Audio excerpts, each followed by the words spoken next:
Well, happy Easter. We still find ourselves not only within the season of Easter, but still properly in the octave of Easter. So we're celebrating the Lord's resurrection. And I hope you've been doing that accordingly this week. Monsignor's been gone this week, so there's been a lot going on. And the one nice day we had was Thursday, and it was just slammed. The whole day, start to end, just didn't even get outside at all. Friday, a little bit of a lighter schedule, and it rained like cats and dogs. And I was just man, I got to find the joy of Easter. So I call up Seminarian Grant, and what are you doing?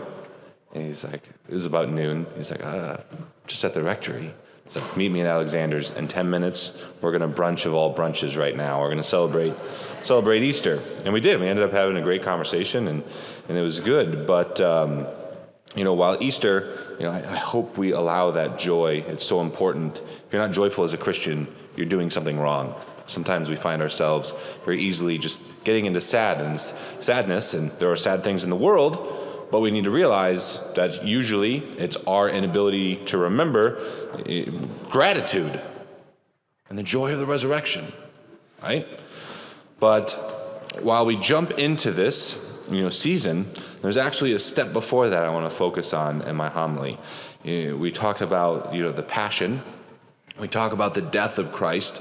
We talk about what that would have been like, and we go from that, and it's a very quick turnaround into Sunday morning, into the resurrection of Christ, which is great because it's the most important day of the year. But there's this very special time that we seem to gloss over a little bit. And it's because we know the end of the story, right? We know that Christ rises from the dead. We either know that intellectually, and it's just kind of a fact, or, it's something that is the reason we get out of bed every morning, which is what it should be, because it's one of the most important things that's ever happened, if not the most important thing.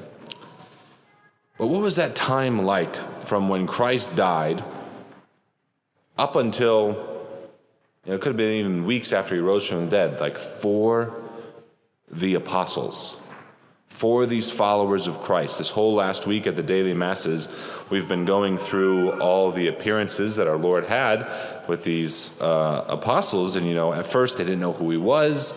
Are we seeing a ghost? Who is this? Is he back? Is this a vision? And, what was it like for them? This tremendous sadness of thinking that the Lord is dead, and really questioning everything. Really questioning, is this not going the way we thought it would go? Is he not going to be the Messiah? Have we just wasted the last couple years of our life? And a couple months ago, I gave a homily about how one of the ways we can really lean into the veracity of this statement that Christ, in fact, rose from the dead is because the apostles, besides John, they all ended up giving their life. They all ended up dying because this wasn't something they just made up to make money. This was something that they believed, so much so that they were willing to give everything, right? So that's where they're headed. But this little time, and they really questioned. They really were doubting. They weren't sure what was going on. And I think it's important for us to sit there, because sometimes we're not all bought in. And there could be many reasons for that. But maybe you haven't invited yourself to go mentally and spiritually and emotionally into that tension of do I really believe that Christ rose from the dead? And of course, today we have this beautiful example of Thomas, who, like the 12, would have had so much guilt over abandoning our Lord in the greatest hour of his need. And when our Lord comes back, he's not there.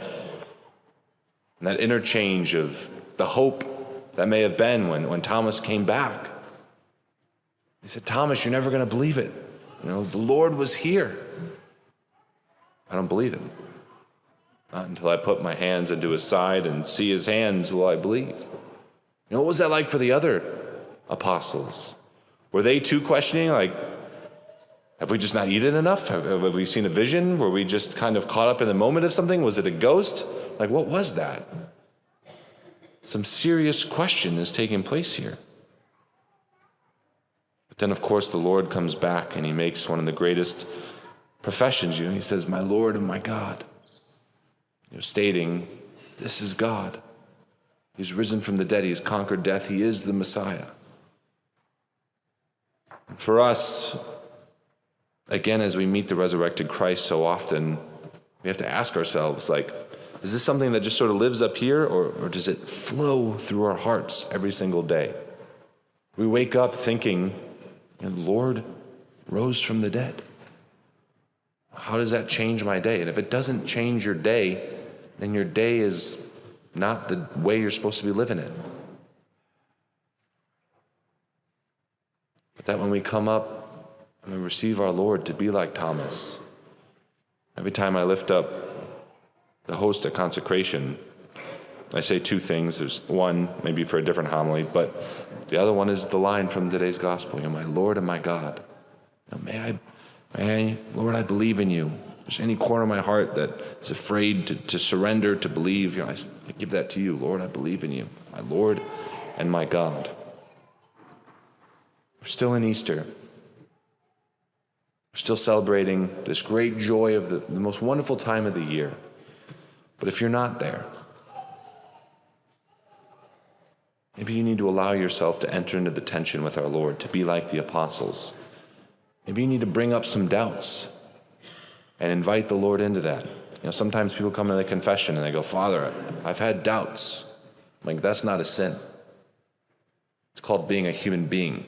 We believe in some very difficult things. We believe that in a few moments, a piece of bread is going to turn into the creator of the universe by my loser hands. If you don't have a moment of what do we believe? And you're not putting a lot of mental capital into what's going on here. Believe that someone was killed and 3 days later came out of the grave. To have doubts is not sinful. Now, what you do with those doubts could have moral weight. We live in 2022. You have access to priests, to Catholic resources on the internet, to YouTube, to Father Michael Schmitz, Bishop Barron. There is so much. It's almost overwhelming. So if you have those doubts and be like, all right, I'm not going to go to church today because I'm tired. Well, now we have reached the point of maybe moral significance. But to have questions, the apostles certainly did. And they invited their whole self into that tension and waited for the Lord to speak to them.